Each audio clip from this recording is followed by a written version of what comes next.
بسم الله الرحمن الرحيم والتين والزيتون وطور سينين وهذا البلد الأمين لقد خلقنا الإنسان في أحسن تقويم ثم رددناه أسفل سافلين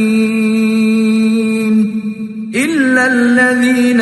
آمنوا وعملوا الصالحات فلهم أجر غير ممنون فما يكذبك بعد بالدين أليس الله بأحكم الحاكمين